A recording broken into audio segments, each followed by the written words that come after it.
Good morning प्यारे बच्चों। आज हम करेंगे directorate of education GNCT of Delhi की मैथमेटिक्स की वर्कशीट।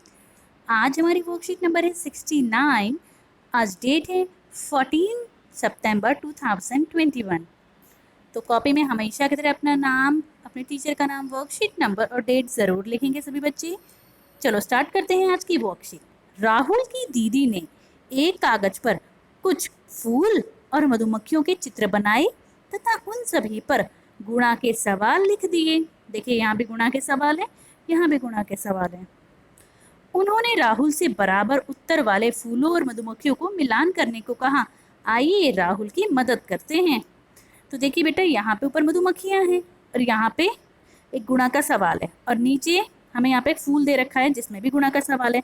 अगर हम इन दोनों को गुणा करते हैं, मल्टीप्लाई करते हैं 25 और 8 को, तो हमारा आंसर आता है 200। और हम अगर 20 और 10 को भी मल्टीप्लाई करते हैं तो भी हमारा आंसर आता है 200। अरे इन दोनों का आंसर तो सेम आया। जब दो का आंसर सेम आए तो उनको हम मिलान करेंगे, जैसे मैं यहाँ करके दिखा रखा है। तो एक तो उन्होंने करके दिखा दिया। आप अपनी कॉपी में इन्हें इसी के आगे बना दीजिए। अब हम दूसरी वाली मधुमक्खी पे आते हैं। तो 8 8 64 हमने पढ़ा है ना, 8 को 8 से मल्टीप्लाई करते हैं तो 64 आता है। और कहीं ऐसा कुछ दिख रहा है? हाँ, यहाँ दिख रहा है। यहाँ पे देखिए क्या लिखा है, यहाँ पे लिखा है 16 4 जा। तो क्या होता है 16 4 जा? 64। तो ये है 16 4 जा और ये बनेगा 64। तो ये दोनों हो गए सेम, तो इसको हम यहाँ मिला देंगे। जब आप कॉपी में काम करेंगे तो मिलान की जगह आप उसी के सामने बनाने की कोशिश करिए। जैसे यहाँ पे मधुमक्खी तो उसी के सामने फूल उसकी जैसा। अब तीसरा, 12 9 जा कितना होता है? बिल्कुल ठीक, 108। तो अब यहाँ कुछ और ऐसा है जिसका आंसर 108 आए। हाँ, ये रहा ना 18 6 था। जब 18 को हम 6 से मल्टीप्लाई करते हैं, 18 6 तो होता है 108। तो ये दोनों सेम हो गए।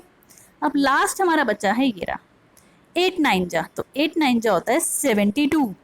और कुछ है यहाँ पे, ये रहा ना 12 6 जा 72, मतलब ये दोनों सेम हुए। तो इन दोनों को हम मिलान कर देंगे। ठीक है, इस तरीके से हमने राहुल की मदद करी। अब बढ़ते हैं थोड़ा सा और आगे। साथ ही दीदी ने उसे कुछ और सवाल भी दिए। आइए राहुल के साथ इन सवालों को हल करते हैं। सही उत्तर वाले विकल्प पर सही का निशान लगाइए। तो हमें एक क्वेश्चन दे रखा है और उसके 4 विकल्प दे रखे हैं। इनमें से एक आंसर सही होगा और जो भी सही होगा हम उसके सामने से टिक लगाएंगे। ठीक है बेटा, तो प्रश्न नंबर 1 में पढ़ती हूँ। छत पर 4 क्यारियां हैं तथा प्रत्येक क्यारी में 6 पौधे लगे हैं। सभी क्यारियों में कुल मिलाकर कितने पौधे लगे होंगे? तो इसके लिए मैं 4 को करूंगी गुणा 6 से। तो 6 4 जा 24। तो हमारा आंसर आ गया 24। तो इनमें से ये वाला हमारा ठीक है, इसमें मैंने टिक लगा दिया।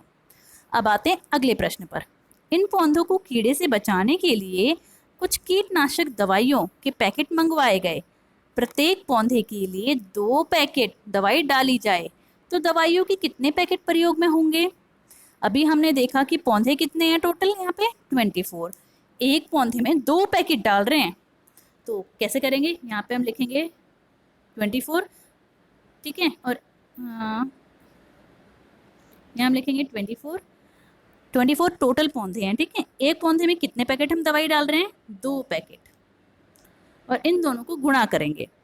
अगर आप गुणा करके लिखना चाहते हो तो भी लिख सकते हो, और सीधा आप देखोगे 24 में हम 24 ही जमा करें, 24 में हम 24 ऐड करेंगे तो आंसर आ जाता है 48।